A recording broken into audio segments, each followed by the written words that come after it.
My name is Mike, and this is my laser gun. What I've got here is the Halar TAC 1. It's a flashlight designed for law enforcement security use, and it's got a white light and a red and green strobe. So the red and green strobe is meant to throw somebody off, kind of disorient them, blind them a little bit. It doesn't cause any permanent damage, but it's fantastic for getting somebody to a position where they're not really sure what's going on, and we can get them into handcuffs or get them off of property or whatever the case is. Halar TAC 1. I like that, the red and green strobe. That does throw them off. It does, yeah. It's almost like Christmassy. That's right, yeah, exactly. It's a holiday year-round. Cool. So how did you come across that? So actually I saw it on Facebook as an advertisement. So they kind of grabbed me there, caught my interest, and I said, well, we're an innovative security company. We're always wanting to try new things. And so I ordered one pretty much right away and been testing it out for about a week now. And so far I'm pretty impressed. So where do you generally get most of your gear? So it varies. We get as much as we can here locally, but we also have to order some stuff custom. So like our body armor, for example, it's sized to the individual officer. So that comes from a portal that we have online with one of the manufacturers. Do you have a taser gun? I do. That's fucking cool. It is pretty sweet, yeah. We should have started that off with me getting tasered. We can always go back. There's time. That sucked. I know that. I couldn't imagine doing a podcast after getting shocked. I'd probably need to I hear it hurts really bad afterwards. Like you felt like you got your ass beat. You can feel pretty sore. Yeah. Yeah. Mm-hmm. Yeah. Dang. Cool. So you got your sidearm, you got your light, you got your taser gun. What other cool trinkets do you have of the trade? We got all kinds of stuff. So different types of restraint devices, your typical handcuffs, hinged or chain. Also have some pocket type of handcuffs. They're not really handcuffs. They're more of like a Kevlar cord that's used like a handcuff. We've got all kinds of things that go with the handcuffs. So keys, cases for just about everything. We got spare magazines. We've got the taser, spare cartridges, the body armor, reflective identification. People really like that one for some reason. Stuff like that. So all kinds of different gizmos. That's cool. Mm-hmm. So what inspired you to get into this world, this industry of security? Yeah. So multi-part. I got out of the military in 2019 and said, well, I got to do something, so I'll bounce around and try out a couple of security companies and see what I like. And I did that, and I did a little too much bouncing around. I didn't like any of them. There were issues, pretty significant issues at the vast majority of them. So I said, all right, well, what am I going to do? So I kind of got into this holding pattern. I was working in transit security and ended up responding to a location that was the wrong location. And I said, oh, that's weird. I'm not sure why that happened. I started to look into things and realized I had a traumatic brain injury.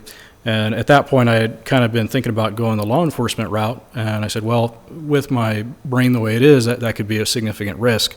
I don't want to go that route, put myself or somebody else in, immediate danger. Any situation could turn bad pretty quick. So I said, all right, well, what can I do that still helps me give back to the community, that lets me do what I'm good at, which is keeping people safe, and also, isn't like these other security companies. And I just couldn't figure out where I wanted to go with that. So I said, well, there's no company that I like that does the right thing when nobody's looking, basically.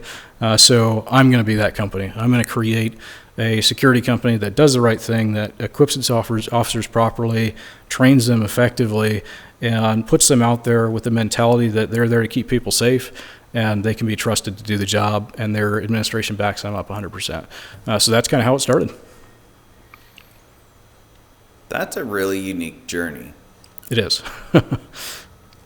Have you ever wondered if, when you go to Walmart, sometimes some Walmarts have their own private security, but it's not uncommon to go to a Walmart and see a Securitas. Mm-hmm. Sometimes I wonder if Securitas is Walmart's own security company. It does make you wonder. Yeah, they're at a lot of them. There's kind of two big ones, Securitas and Brosnan, and they're both spread out across a significant number of Walmarts. Dude, yeah. So let's talk about basic gigs. What things have you done already? Yeah, so actually, Walmart is one of them. Cool. So I worked for Brosnan, did security at Walmart out in Spokane Valley there. That was interesting. In fact, the properly equipped side of things for inspiration for my company came from there, along with a few other places, but more than anywhere else, it came from there. I was in multiple situations where we should have gone hands-on with somebody to protect people, and we weren't able to because our policies said, no matter what, observe and report, basically. The company didn't like it if you had any kind of equipment, so no medical gear, no flashlights, nothing on your belt at all. Basically, your whole job was just to be a uniform and stand there and act as a deterrent. Unfortunately, deterrents don't work as soon as people find out that they don't actually stop anything. So there were multiple instances where myself and my partner got chased around the store, one time by a suspect that was intoxicated. And a drunk dude's chasing you? No, he was actually high. So he was high on who knows what, and he was chasing us with a hatchet. Oh, damn. Yeah. So it was pretty bad. We narrowly escaped severe injury and possibly even worse. So that was a big inspiration for me to say, well, I'm never going to work a security gig where I can't protect myself and anyone else, because security to me is that protection side of it. Yeah. So pretty crazy. Wow. Mm-hmm. Wow. So okay. And I've seen crazy people do some shit. One time I was working in an event. It was just an outdoor movie event. And this dude brought out a fucking machete. And he was drunk and threatening to fucking kill people and shit. And I'm like, wow, this is really going down. Yeah.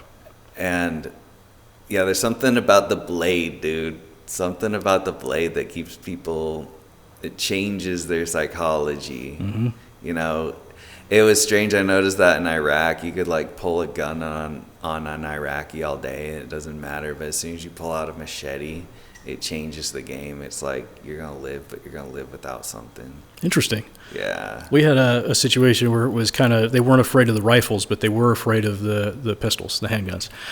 So you pull one of those out and all of a sudden they're cowering and they're like, okay, boss, whatever you want, that kind of thing. So we saw that side of it. I don't know if it was just kind of where I was at compared to where you were, but yeah, definitely it's sort of strange.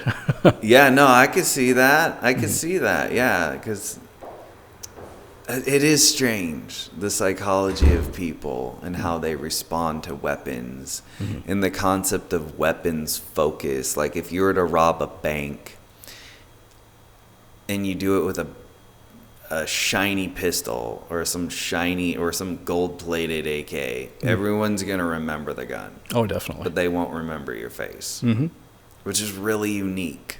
Yes. Because of weapons focus. It's very strange. Primal thing. What else is unique is knowing that police officers miss 85% of shots they shoot at perpetrators within 5 to 15 feet. Absolutely. And part of that is weapons focus. Like they'll shoot everywhere. They'll shoot the hands, but they won't hit anything vital. So, and that's one thing that the Marine Corps was trying to train against with the combat pistol program. Because I was teaching that new combat pistol program that the Marine Corps does, where everything is drawn from the holster. And most of what the Marine Corps, why we developed it, wasn't even because of Marine experiences in combat. It was police officer experiences. Because for a Marine, you got to pull your pistol out to survive in combat. That means everything has gone incredibly wrong up to that point. Absolutely. So it's a unique thing. But I had studied the psychology of weapons focus, and people have an innate resistance to want to kill. And one of the things in Vietnam, so prior to those, there's a book called On Killing and On Combat. They're phenomenal books.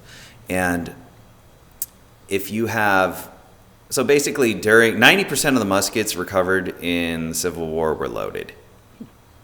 And that's because people have a massive resistance to killing. That was a huge problem during the Civil War, is that they would have lines of men go at each other, and they would just like smash into each other. Some wouldn't even try to kill or fight each other. And they were like, this is so strange. Some people would rather die than kill a man to save their own friends. Forget their life. And so this was studied very, very hard after the Civil War. We're like, we need to stop this shit now. We need killers to kill, not just slowly merge and mesh and back away. And they would do anything but kill. They'd do fight, flight, posture, or submit. There are 4 things. People think it's fight or flight. It's fight, flight, posture, or submit.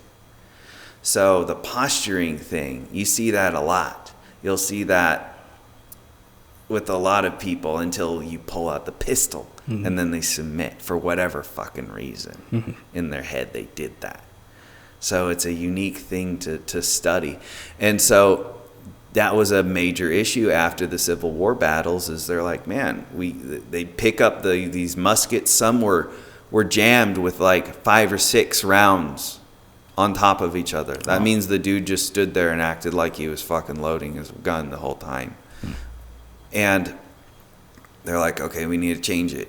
How do we change it? And then during World War II, same sort of issue, where only like 1% of the combat troops were actually fighting. Or no, it was like 30% were fighting. The rest were refusing to fight. They were doing anything they could but fight. They would run supplies, get wounded, anything they could but fight. Which was a strange thing, because there's that movie which was all about that medic in World War II, got the Medal of Honor for being a conscientious objector and saving people and shit, which is a strange thing. Yeah. Then Vietnam changed it, dude. The U.S. military got it right. They're like, how do we trigger dudes to make it so they want to kill, so they're not resistant? Oh, we should just start having them fire on man-shaped silhouette targets. And that was what changed it. Having people fire at man-shaped silhouette targets. Okay, so, and then what made Napoleon such an efficient fighter, one of the reasons, is he had his troops use them, just actually aim at archery targets with a musket, which was like unheard of at the time. It was just an area fire weapon. You know, everybody just kind of aimed. But no, he's like, no, you can use your weapon precisely and shoot things at a distance, and we're going to practice that. And so up to Vietnam, changed the targetry. The problem is they didn't know how to turn it off after the war. And so you had the term going postal, in the terms of a lot of postal office workers that were prior Vietnam veterans started just killing everyone at work in the 80s. It's just, they lost their shit, started killing people. And so now the military has a way, or at least the Marine Corps' way, of trying to shut that off. And so if you're experiencing a veteran that is like losing their shit, and they're like going rogue and like getting in the Groucho and like shooting and moving, what you have to do is fucking scream at them. Like, yeah, so that's why when on the ranges and shit, any sort of safety violations were responded with swift physical force. Like, you flag the firing line, like, fuck no. Like, you fire when you're not supposed to after the term ceasefire was given. Like, there's all these disciplined things that we do at the range to try to make it so that mindset is a range mentality. You only become this person when you put that weapon in your hand. And yeah, so there's a lot of crazy. I've been running my mouth a while on that. Yeah, tell me your thoughts. Yeah, I mean, it's great. You know, in regards to the posturing side of things, it's interesting because I've actually seen somebody get stuck in that posturing kind of a loop. So there was two subjects on Riverside Avenue. One of them had fired a weapon at another one, and missed. Claims that it was a warning shot. Don't know how true that was. We showed up after the fact. But ultimately, we ended up detaining the guy, took his gun away, put him in handcuffs. We didn't have firearms, though. So it took us a second before we could get the tactical advantage over him, and that was only because one of the other officers came around the corner of the building and tackled him when he was pointing the gun at us. So, pretty crazy situation. But the subject that he had fired the weapon at, who took off after the incident, had kind of died down a little bit. Never found out who he was, but he was posturing, and the other guy shot at him, and that subject got stuck in the posturing loop. So he was, cussing the other guy out, saying, "Shoot me, I'll take you right here," that kind of thing. So really interesting. Just that, I'd be curious to learn the human psyche side of it. How did that happen? Why did you get stuck in that? But yeah, definitely, it's kind of a weird thing to see firsthand. Yeah, but it's real, and that Right. people get stuck in that posturing loop. And how do you break that? How do you train people? How do you train the public Yes. to be responsive and not stand there and go? At one point, there's this thing, they called it Cooper's color code. It's like the color code of alertness. Basically, if you go from white, like a state of complacency, and then you instantly hit black, a state of shock, you're just going to stay in that state. Right. And that's why you got to go up to people and physically point at somebody and say, "You call 911." So it puts the responsibility on that person to the point where it's like dudes standing around watching somebody get raped. Right, and they do nothing. And they all know better, but they just stood there and do nothing. So that's that group psychology that you gotta break through. How do you educate people to give them one thing that's going to keep them safer in a situation? Yeah, I think it comes down to training, right? So if you've been running those schemas in your head, if you realize that that's a possible situation that could happen, and you've got these pre-programmed responses, more or less, like if this happens, I'm going to run into a building and take cover or whatever. You've got something like that pre-planned, then you're probably more likely, I think, to respond in a similar fashion to what you've thought out. But back to this other situation, one of the bystanders during the situation, he was sitting there in a chair right next to the suspect that had fired the shot, and he was in the black. So I actually had to physically pick him up and force him out of the way of the guy with the gun. And so I covered him with my body because I had body armor on. So I was like, well, if he's shooting, and at least he won't hit that guy, he'll hit my body armor, that kind of thing, right? So I'm physically moving him, but he was in the black. He didn't know what was going on. I got him out of the line of fire into a building, and he was, you could just look at him, he was dazed, hadn't been taking any information in, didn't know what was going on. Craziest situation. So he definitely had not run any schemas in his head before this situation actually popped off. It was very much and then it was frozen, so, yeah. Yeah. Inoculation to violence. How do you inoculate people to violence so they can learn to respond in the violence and not be a victim and overtaken by it? Right. What are your thoughts on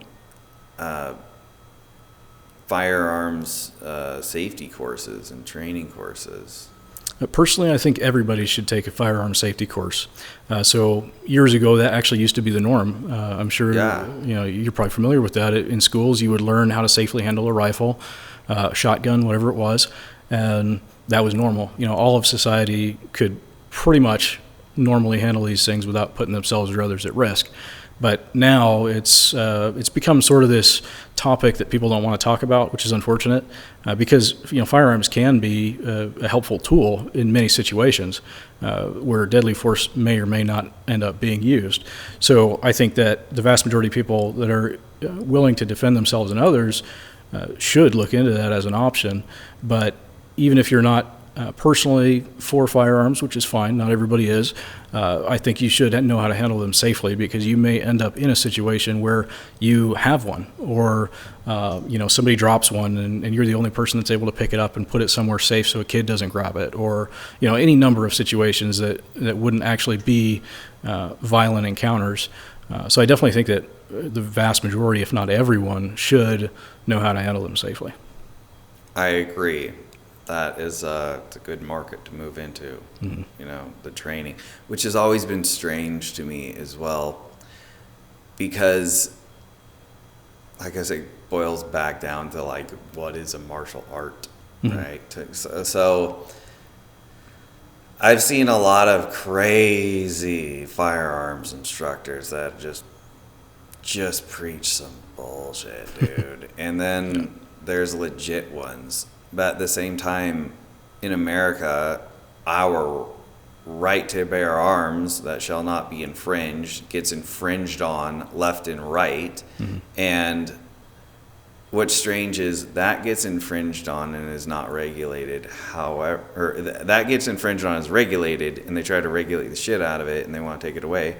However, there is zero regulation as to who can train. Right. Which is such a strange thing to me. It is. It's almost like I don't need to touch an actual firearm to train an effective fighting force. Yeah. It's an interesting thing. Do you got properties around, or like ranges that you go shooting at? So we use Sharps, Sharpshooter Indoor Range there on Freya. They're kind of our primary one. But we do have some alternates in case they happen to be closed and we need to do a last-minute qualification for one of our guys or something like that. Yeah.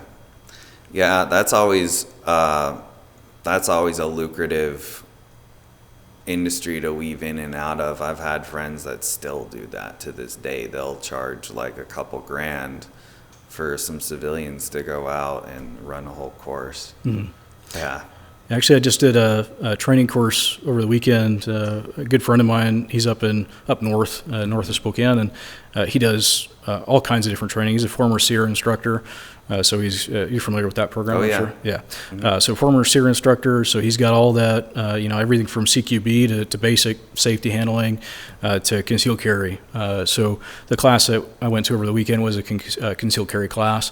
It was more for my wife than it was for me, but it's mostly about the women. Right. It seems like the women love these courses. They like get into it. They even buy the merchandise and shit, like the hats and my buddy in Arizona, he's successful as fuck at it. Like, it seems like if it works if you work it. Right. Right. So that's always a very good lucrative thing to get into. I find that steel targetry is the best targetry to fire on, because instant verification that the round hit the target, nothing builds that sort of confidence in your ability to shoot. And shooting is a part of American history and our culture, and is a life skill. Yes. That people should be doing.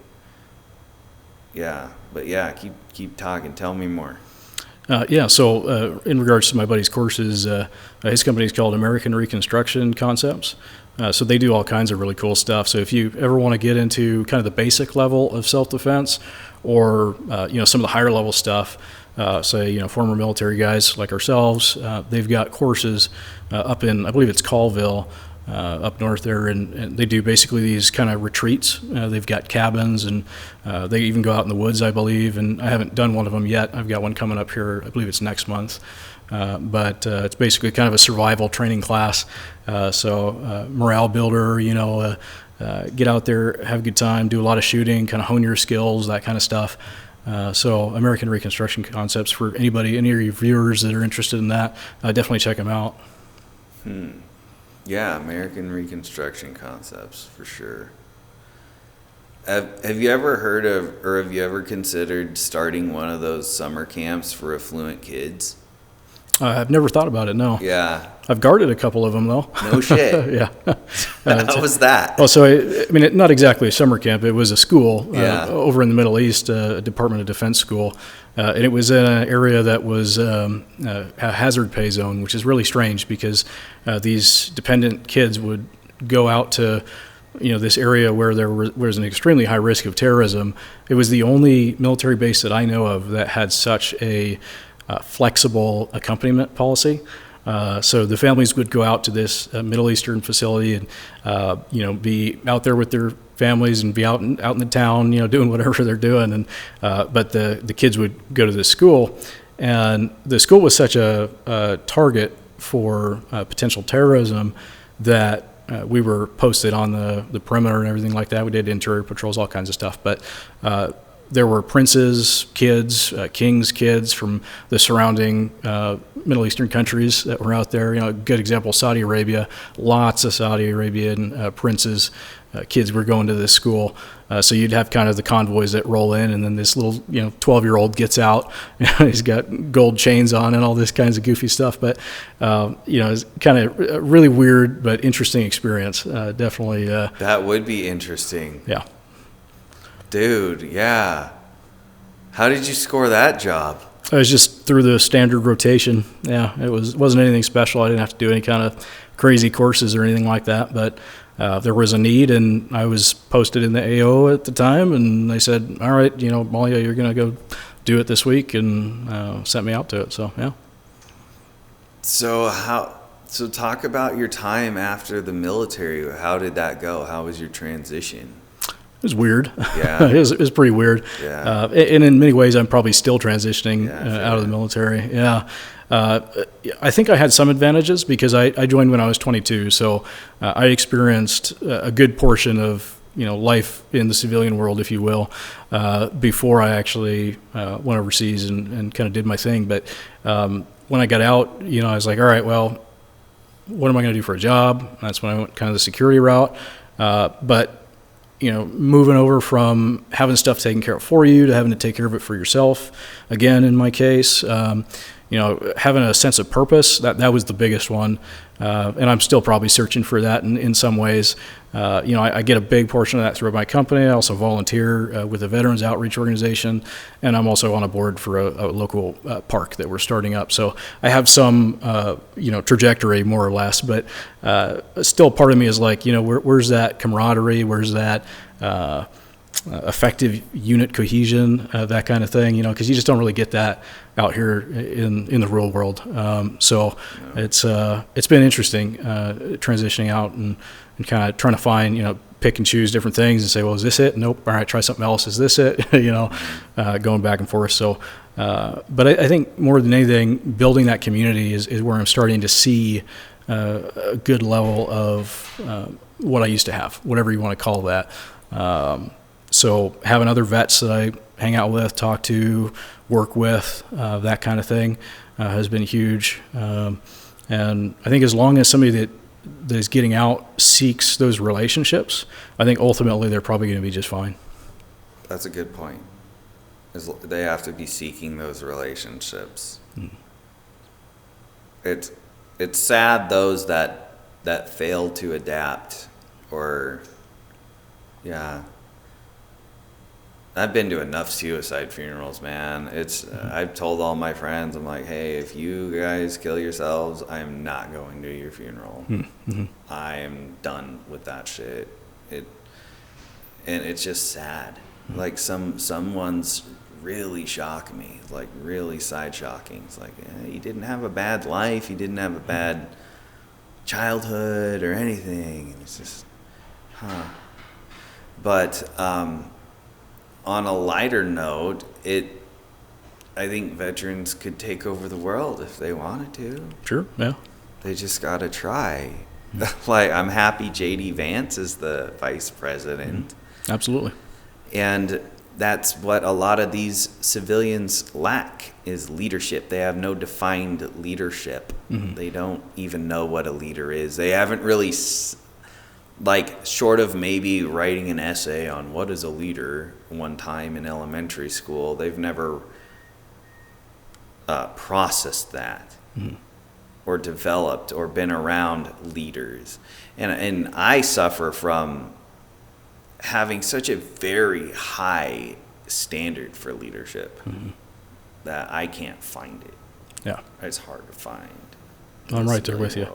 That's actually how I decided to leave several of the security companies I was at. I was looking for those leadership traits that I had seen before, albeit, in my experience with the military, I didn't see as many of those leadership traits, unfortunately, as I would have liked to see, even within that organization. But with these security companies, I mean, it was just, you look at the guy that's supposedly in charge of things, and all he cares about is money, and he doesn't care about his officers that are out there walking the beat, actually making very real impacts on their community, or in some cases getting treated extremely poorly by their community. When there is no debrief after a critical use of force incident, or after you've been victimized by a violent offender, there's no debrief after that. That to me is a huge indicator of horrible, horrible leadership, or actually not leadership at all, just somebody that exists over an organization to make money, which is one of the huge drivers behind why I started my company as well. So it really ties into that extremely well. There isn't leadership out here like we like to see. Mm-hmm. True. And what they think is leadership is pieced together from some spammy, hacky corporate shit. Mm-hmm. Right. Which is just meaningless at its face. Yeah, I think that some people have been average most people have been average, especially civilians, for so damn long that they don't even know what it means to do hard work. Right. And they're stuck in this world of mediocrity. And we live in a world, this society is a society where mediocrity and conflict avoidance, not only is it the standard, it's rewarded. Right. And it does nothing but create a compost pile of unethical behavior and distill contempt to its purest form and breed insecurity. And you see this in people. Yeah, I couldn't have said it better. Yeah, it's that indifference of watching somebody commit a crime and not caring, and not caring to do anything about it. Or, yeah, people don't like responsibility. They don't like conflict. Right. And they'll avoid it. They hate it. And it's fun to take them. It's fun for me to go and bring people from that state of complacency and then quickly bring them into conditioned black. Mm-hmm. Just by forcing ethics. It's a strange thing. Just by being an ethical person, it almost gives you a lot of influence over the world. Because when you see somebody doing something wrong and you know it's wrong and they know it's wrong, then you got them. Yeah. And at that point, it's not about, me trying to protect you or help you save face. It's like, bitch, you're a fucking criminal. You're a fucking shady fuck. Mm-hmm. Like, fuck you and what you've been doing. You've been ripping off people for a long time. Yeah. So. Yeah, it's too bad because there's not enough people out there that are actually bringing that accountability. One of the things I see a lot, just actually being out there on the street, is you see an influx of folks from other places that are coming here to Spokane because that type of behavior is rewarded.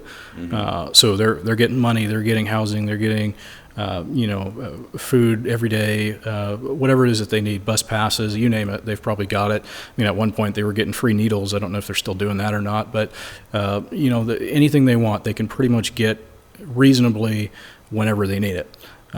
So seeing that type of behavior rewarded, it kind of breaks my heart because I know that those people could have a significantly better life.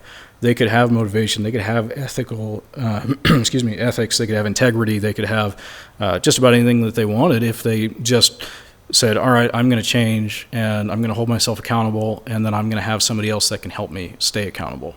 And there are plenty of organizations that'll do it, but the vast majority of shelters, for example, are generally low barrier, so anybody can get in at any time. But what you need is a shelter that's high barrier that says you can't come in with your drugs, you can't come in with stolen property. Come in as you are. Bring yourself, and we'll help you get to that next step. But there isn't any integrity within the system as we know it that is saying, hey, what you're doing isn't all right. So the fact that, you and I see it and the vast majority of people either don't see it or don't call it out, it's unfortunate, and I wish that wasn't the case. Mm-hmm. It's what I liked about the military is they're very quick to correct. Right. For a lot of reasons. Like if you're...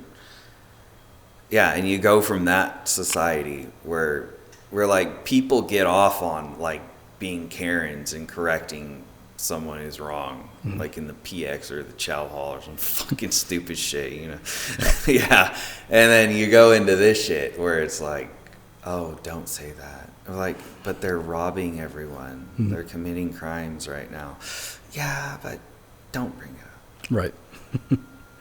Fuck you. Like, how do you expect me to adapt to that? I'm not going to adapt. I'm going to fail. Right. But you know what? That's fine. I would rather just be that guy who died being ethical, I guess. No. I still have a lot to learn. And I'm still trying to figure it out. My experiences, it was tough for me getting out. I was homeless for a year. Lived in my vehicle for a year straight while I was going to school, going through a divorce. Man, that was shitty. Found out, yeah, people don't care about men. You're pretty expendable. And you gotta, work your way out of it, which sucks ass. And...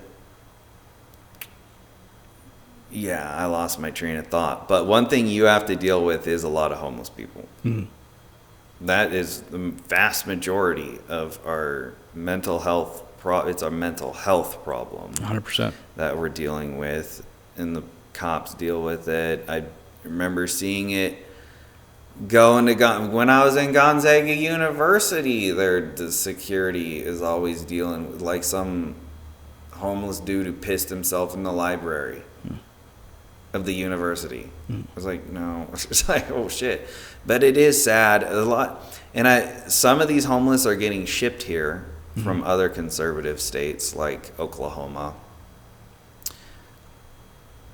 Spokane is a unique city in the fact that it's very conservative and not very tolerant of the homeless. So the homeless, when they come in their seasons and waves, they're quickly shipped towards Seattle or elsewhere.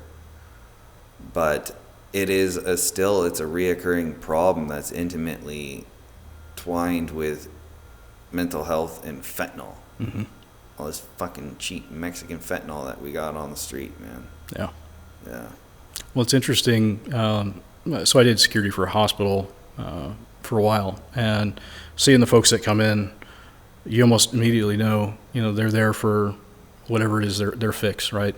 And it's unfortunate because when they come in, you see, they're in a rough spot, but you can kind of see that person that's in there somewhere, and seeing the effect that all of these narcotics have on folks, especially on their mental health, it's pretty wild because the average user that gets started on fentanyl, for example, that doesn't have any mental health issues or has minimal mental health issues, generally they're going down a rabbit hole that doesn't come out any better than they entered it, no matter what. They're going to get schizophrenia, they're going to get, any number of different medical conditions or mental health conditions or whatever the case is. And that's not being addressed really.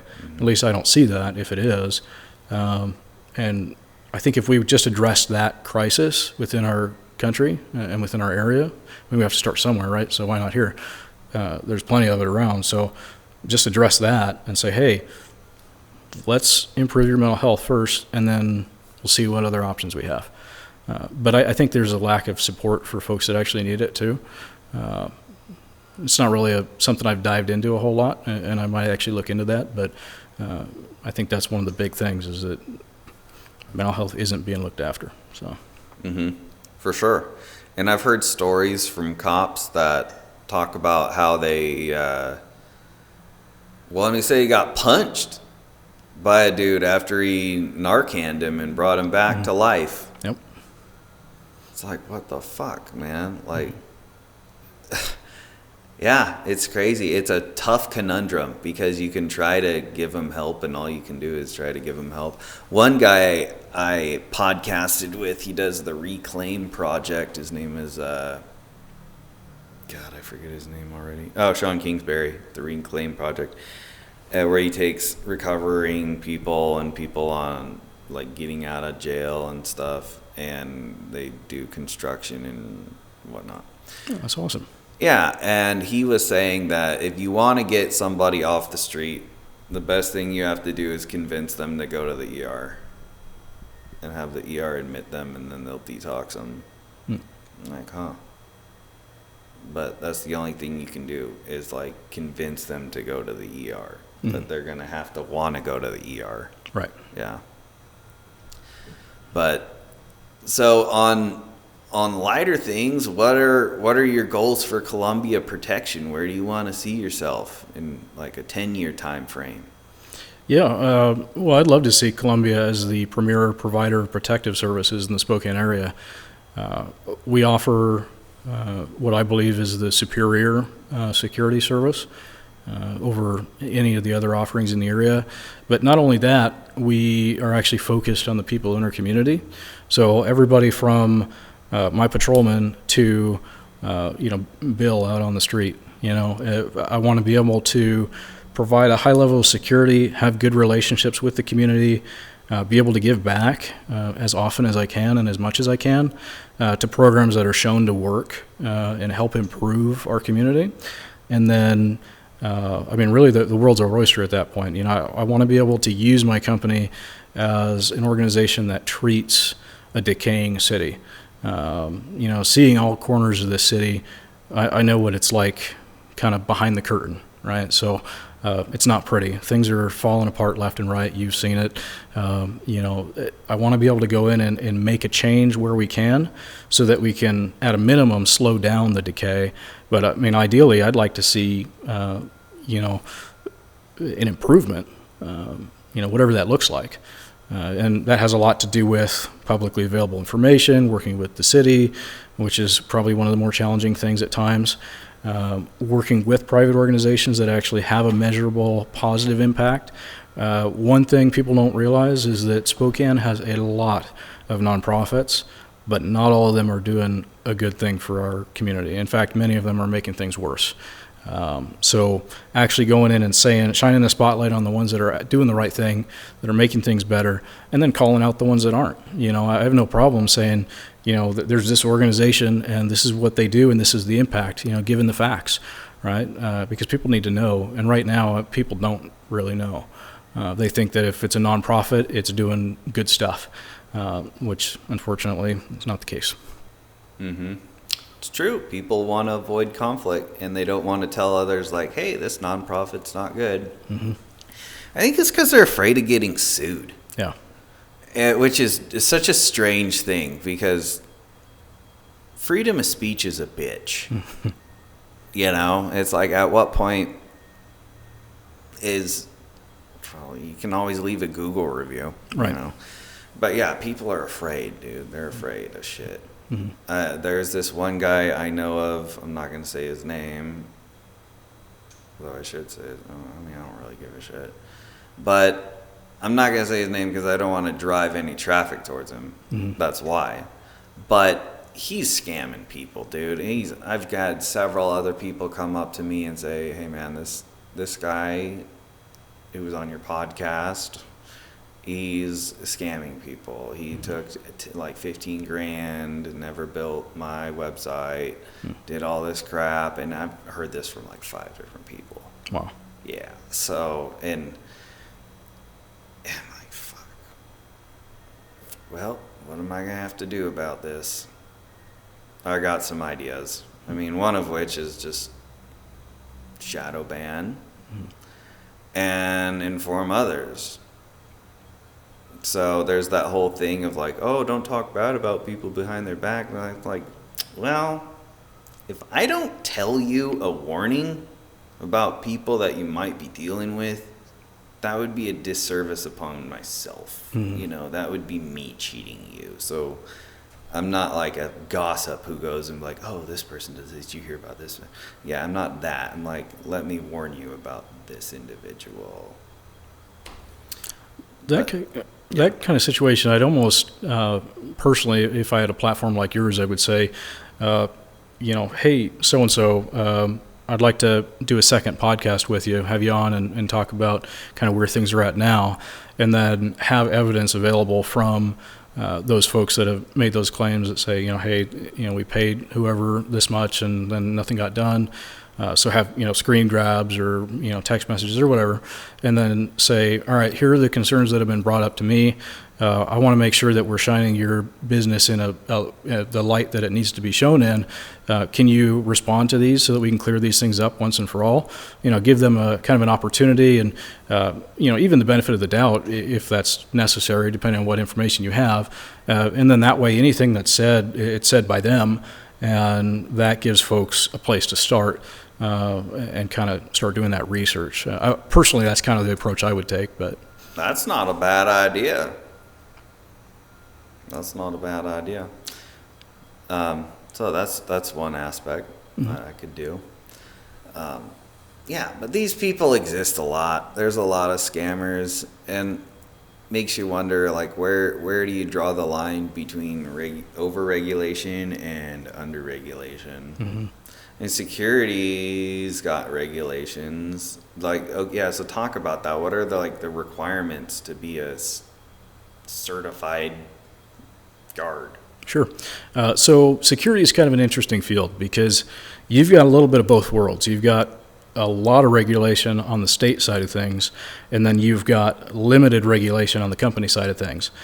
So companies are going to run the way they want to run, which is part of the beauty of our country, right? People can do what they want to do, and that's reflected in the companies that they build. But at the same time, you've got state regulations that say that a security officer has to be trained a minimum of 8 hours of training, and whatever that is. If it's Washington, they've got specific guidelines. If it's Idaho, it's totally different. Yes, 8 hours. Yeah. There's a little more to it than that. But just as your foundation, your stepping stone, it's 8 hours. So a good example, a local security company that I worked for, won't say their name. Don't want to get into the defamation territory. But undoubtedly, they were the worst organization I've ever been a part of. They do that 8 hours of training in a room, a bunch of people, they cut it out, 2 hours early or whatever the case is, sign all the paperwork, say that you know what you're supposed to know, and then send you out there into the community to basically keep people safe. The problem is you don't know state laws, you don't know, positive ways to interact with the community. You are basically just told, you've got a bunch of authority, now go have fun with it. You go out there, and if you don't have experience in the field, like some of those folks that started at the same time that I didn't, they're going out there and you're seeing the fruits of that. If you've ever seen a security guard pull up on somebody and yell at them and say, get out of here, that kind of thing, that looks bad on the client. That looks bad on the profession. And you never know if that person that you yelled at needed some kind of help. Maybe they had a medical situation and you didn't stop to talk to them and find out what their story was and let them know that they're on private property or whatever the case is. Just an example, but you've got all kinds of situations where the minimal training is provided and oftentimes it's not even what it's supposed to be. And then basically people are just set loose on the community. So there's a lot of issues there, but the other side of that is there are too many regulations when it comes to companies that are doing it the right way. So I'll use my own company as an example. We have to pay a significant amount of money in insurance. It's not cheap at all. We've got to have a $2 million insurance policy, which I'm sure you can imagine definitely takes it out of the pocketbook. For a small company like mine, where I've funded it all from my own life savings, basically, and then working a side job to, kind of bring things together, that's a lot of money. And that on top of, car insurance, on top of regular bills that you've got to pay, so cell phones, radios, you got to buy your equipment for your officers. Well, you don't have to, but if you don't, that doesn't look very good for your company, right? So all the other security companies in the area that I'm aware of will bring you on as an officer and then say you have to buy your own stuff, which for somebody that just started as a security guard is not particularly easy to do. So there's lots of expenses there. So there's kind of two sides of the same coin, but I think there's a happy medium where the smaller businesses have fewer regulations, fewer expenses, and then the larger organizations have more frequent audits, or somebody comes out and inspects their organization, either from the state or a representative or something like that. I don't know. It's just a working theory. I don't have anything together yet, but the overall piece there is that if the organization can afford it, sure, okay, regulations are great, because then the more you've got somebody coming in and saying, hey, you're doing it this way, let's reevaluate that and maybe change it up to be a different way. Or for the companies that are basically just money hungry and out there to throw a warm body on a site somewhere and say, oh, you've got security now. Well, those kinds of organizations need a lot more oversight, and hopefully with that they go back to actually doing proper protective services. But there's a lot of issues within the industry, but that's kind of where the company side is. With the personal side, the officer would apply for a position. Once they have that position, there's all kinds of things: drug test, background check, verifying folks that they know. Hey, what can you tell me about this guy? That kind of thing. We do a lot more than just that. We'll do all your standard background check stuff, but we'll also do an in-depth investigation into their mental health. I want to make sure that guys that I'm sending out on the street with a firearm is going to be out there to keep people safe, and they don't have stuff that could be a concern, putting them in a position of authority.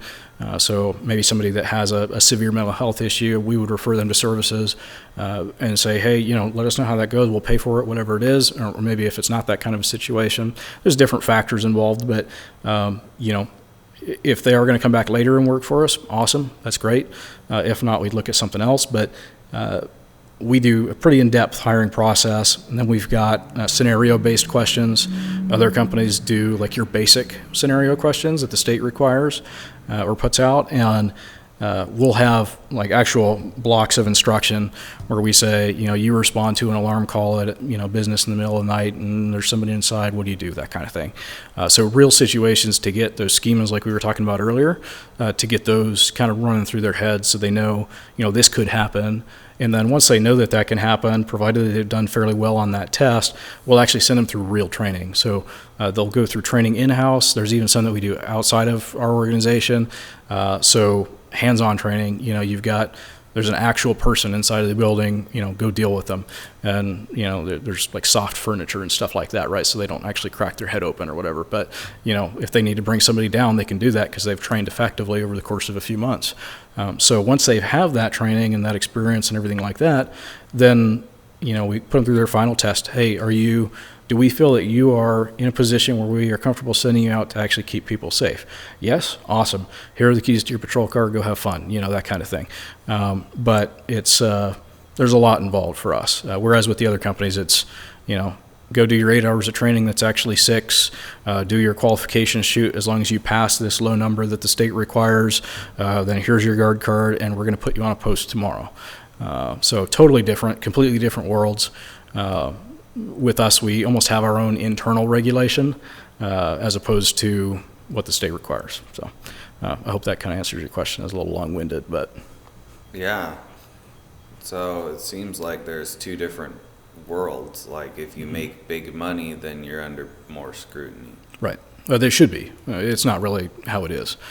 So that's the way it is I'd prefer there to be two worlds. So you're a small new company, you don't have to pay as much money, but you're also getting help getting started. So Department of Enterprise Services or, Department of Licensing or whoever, they're coming out and saying, okay, you're a new security company, here's kind of the things that we expect and here's how to get there. And then a larger company, they're already expected to know all that. They can get help if they need it, but they're more under the magnifying glass.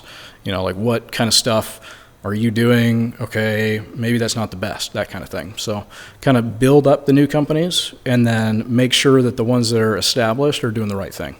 Mm-hmm. Right. So talk about, have you ever thought about training jiu-jitsu? I have, yes. Oh, good. So one of my issues why I haven't, so I did actually do some jiu-jitsu training, but I haven't gone into it completely is I've got a really terrible back as well as several other physical ailments, so it's quite painful for me. I do still train what I can, but I'm definitely not at the same level as going into a gym and rolling, every day of the week or even a couple of days a week. So, but it is one of the optional trainings that I will offer to my guys as we start to grow. So I've got a long list of optional trainings. So they can go to a state course on de-escalation or critical intervention or whatever it is. They can do a jiu-jitsu course as an example, because I recognize how important it is to be able to have both your weapons retention and your open-handed control of a suspect. So, I recognize how important jiu-jitsu is for sure. Yeah. So what do you do for fun? What's that? Oh, no. No, just kidding. So right now I don't have a whole lot of time available for fun, unfortunately. Almost every single minute of every single day for me is filled for the most part.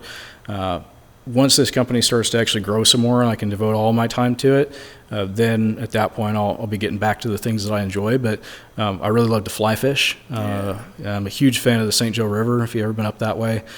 Beautiful, beautiful area. River running through the mountains, far away from everything. And you get up there and do some fishing and just enjoy the peace and quiet. It's not as quiet as it used to be. Growing up, going up there when I was a little kid, you never run into anybody else. But now you go up there, you have a hard time finding a parking spot, unfortunately. But, still one of my favorite areas like that, and like the North Fork of the Coeur d'Alene as well, and some of the other surrounding areas there in North Idaho and even here through Washington. But I like that. I like, bike riding, bicycle riding. Used to do some motorbiking and don't do that so much anymore, but eventually I'll get back into that, I think, and that kind of stuff. So really anything outdoorsy, really enjoy that. Yeah. Do you tie your own flies? I do. Mm-hmm. Yeah, that's a lot of fun. Yeah. Just going into that. That's like cool art. And I used to fly fish, so I got used to the roll cast and started to becoming proficient with my fly rod. Mm-hmm. But I never got into it wholesale like some people. Mm-hmm. But I love it. In a way, that's how I feel like marketing is, or like creating content like this. I'm tying a fly and I'm putting it, and I hope it's one that the audience wants to bite on. Mm-hmm. And I throw it out there and I just let it float in the stream, and I see if it gets, if I get something. Yeah. You never know. Right. Sometimes you do. And it's really fun. There's that primal thrill of knowing that there's a fish on the end of the line, or you got a video that's doing better than you thought it would. Mm-hmm. Yeah. So, tell me more about your thoughts of, what sports do you follow? I don't really follow sports for the most part. Yeah. If something's at my 9 to 5, I work up at the Navy base above Coeur d'Alene there. So a lot of those guys follow sports, and they'll be like, "Oh, did you catch the game?" Be like, "No," So I get it kind of peripherally through them. Their updates and everything like that. And occasionally I'll watch a game. Like my wife and I watched the Super Bowl this year, just really for the commercials and the food more than anything. But don't follow anything too closely. So what countries have you been to? Well, I've been to plenty. As far as actually being deployed and spending any amount of time in them, it's really, Canada, Bahrain, if you're familiar with Bahrain, a little tiny, for your viewers, a little tiny island kingdom in the Persian Gulf, right next to Saudi Arabia. So real small, sandy, not fun. So I spent a couple of years out there, and then I was in Poland, Eastern Europe there, and that was before the whole situation with Ukraine. I was basically helping build a brand new facility. So we put in an Aegis ashore system out there. So I basically stood up the police department, wrote SOPs, PPRs, all kinds of stuff like that. So very similar to what I'm doing now with the company, actually. But I had more guidelines considering the Navy was already pretty structured in terms of how they set stuff up. So, but yeah, so those are kind of my two main ones. And then I've been, touch and go at several other ones, but nothing to write home about really. Well, cool. Yeah. So what was have you ever heard of triple canopy? I have. Yeah. What are they called now? I don't know that I think they're Constellus, actually. So I don't know if they're the same or if they're, if there's a parent organization or whatever, but I think that Constellus and Triple Canopy are at least connected somehow. Yeah, I remember at first it was Blackwater, Mm-hmm. and then they changed after they got hung on the bridge. Yep. And then, they went Triple Canopy.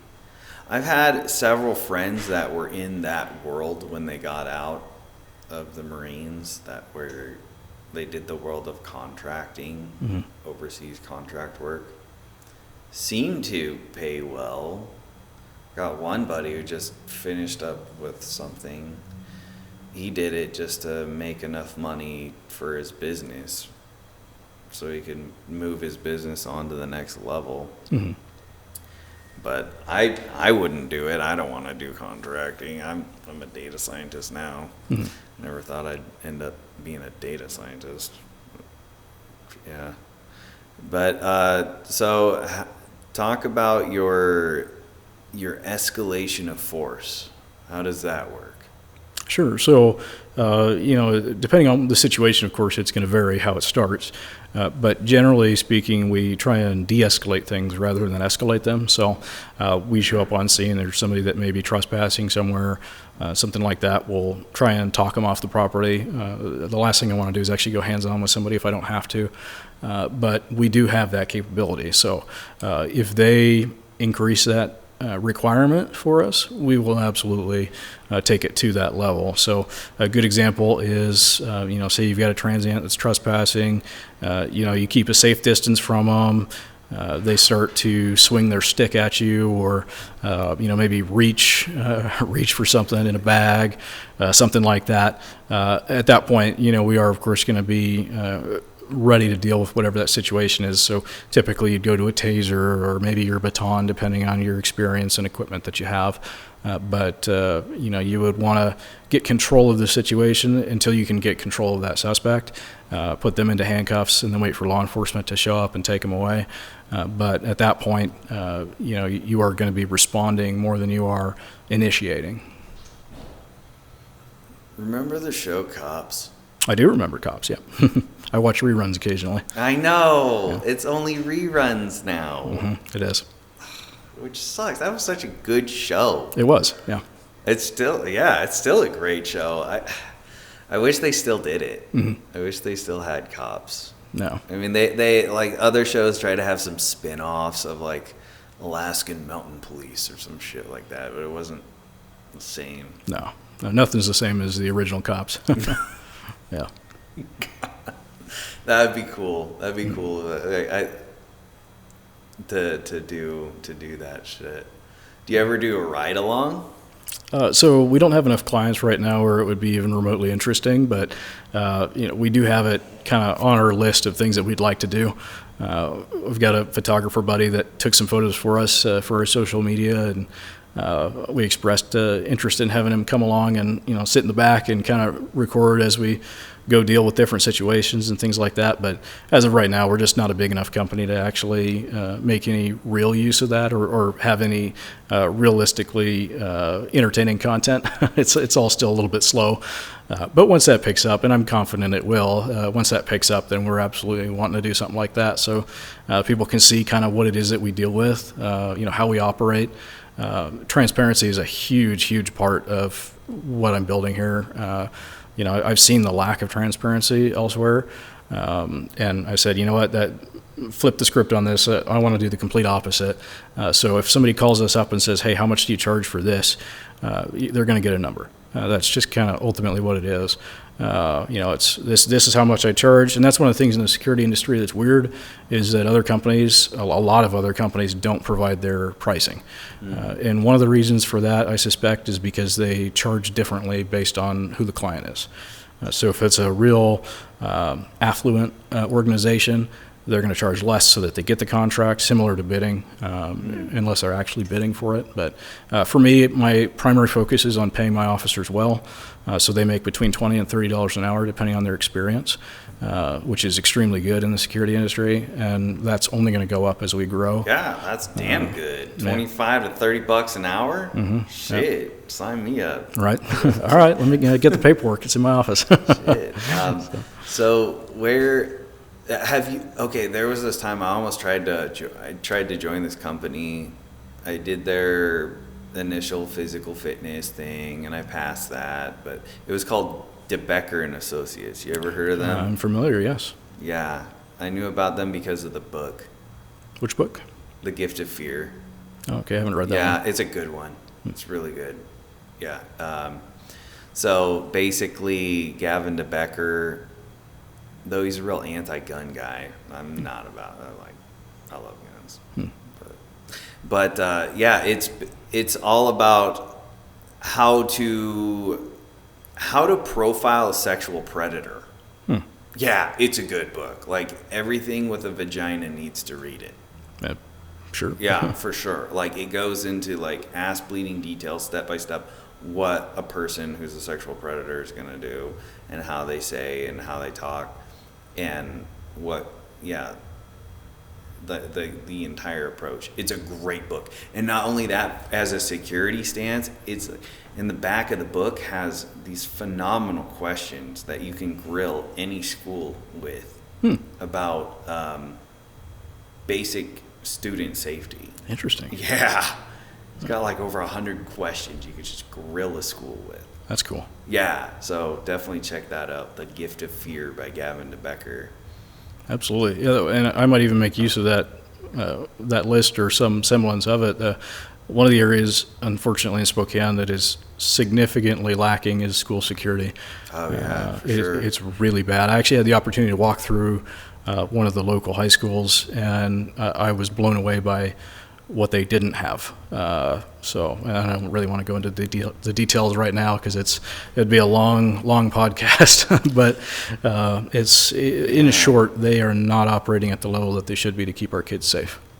Oh, for sure. And even like Gonzaga University, when I was a student there, because I just got out of the Marines, I'd walk around and I'm always thinking in terms of what if there's an active shooter? Where are they going to shoot from? Where are they going to go? And I started looking at places like I would be there.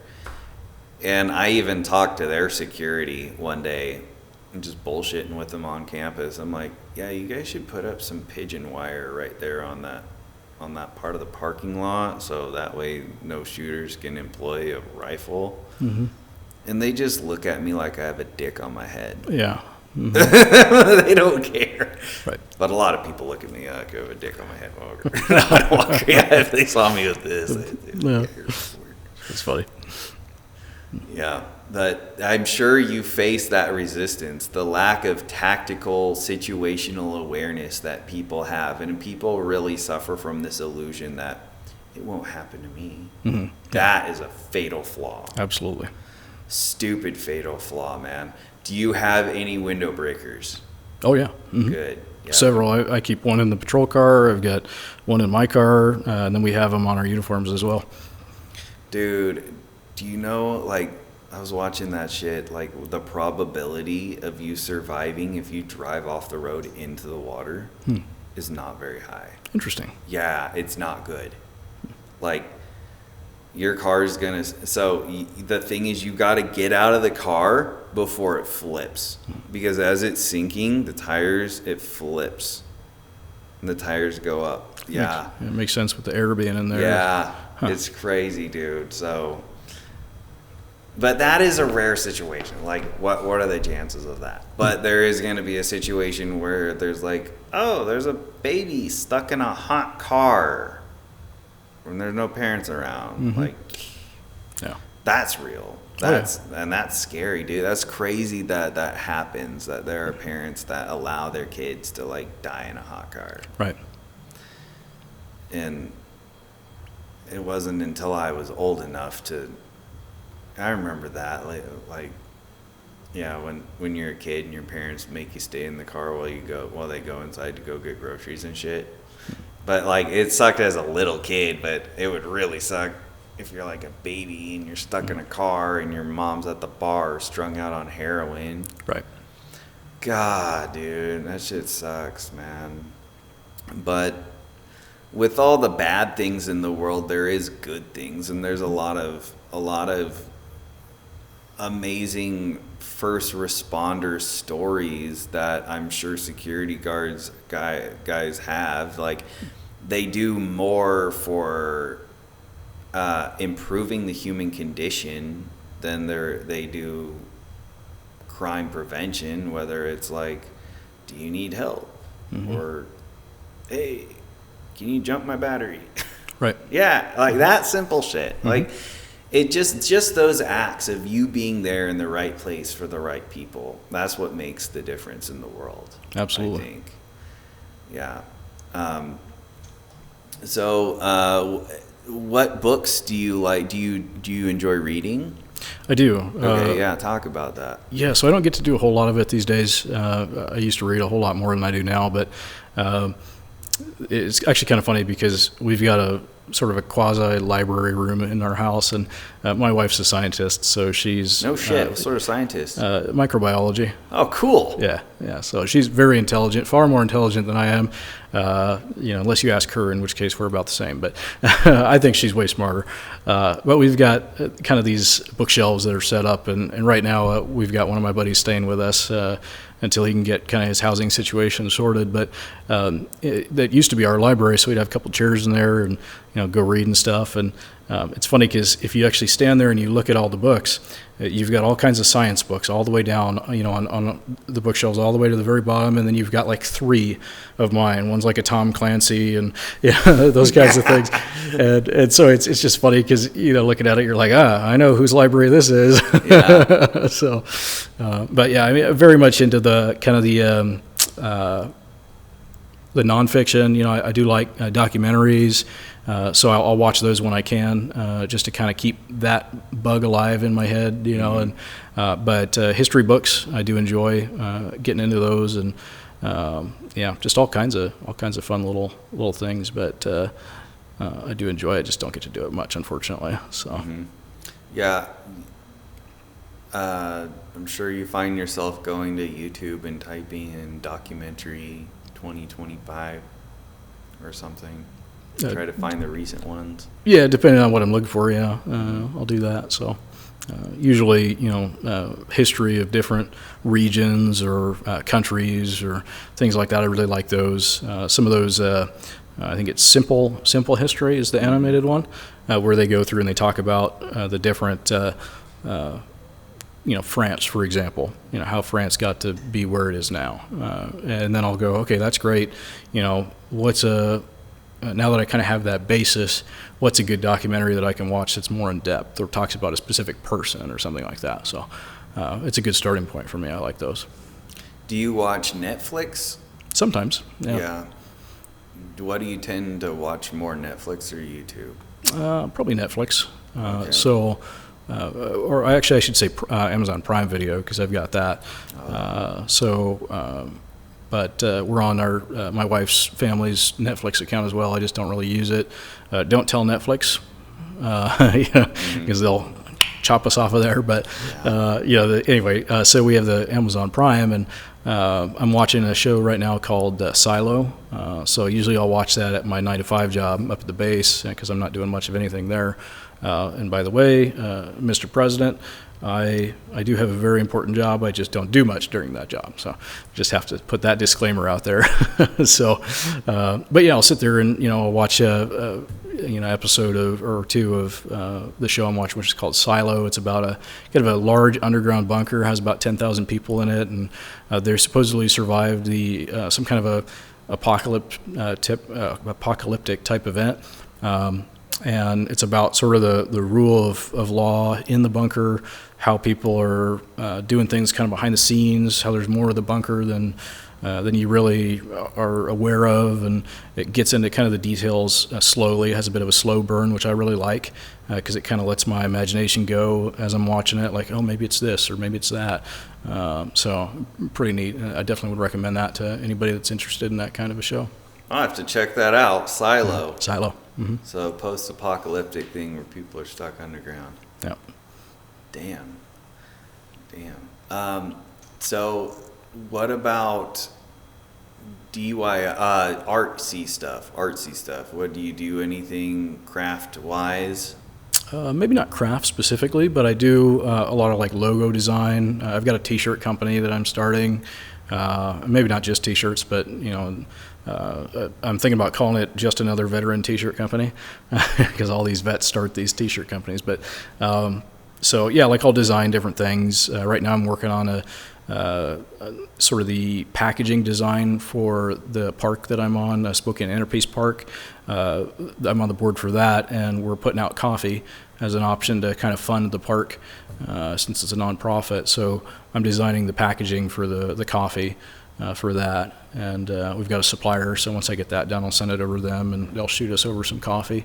But doing that and different logo design stuff, and I've done drawing and painting and all kinds of things, but at some point I just kind of landed on computer-based art type stuff.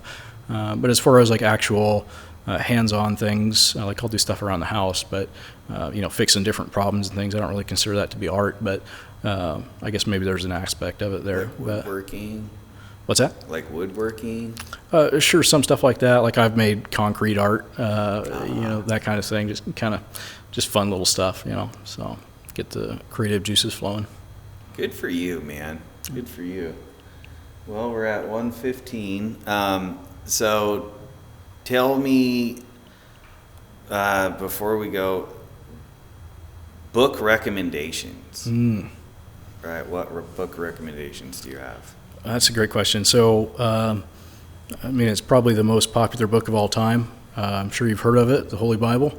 Highly recommend that one. That is maybe overplayed in some people's minds, but I can't recommend it enough. It's changed my life. Everything in it has played to the man that I am today. So, there's history in there, which we've talked about, that I love. There's, ethics, morals, ways that you can live your life, and then there's relationship. So, I highly recommend the Bible to anybody looking for a good book to read that may not have dove into it before.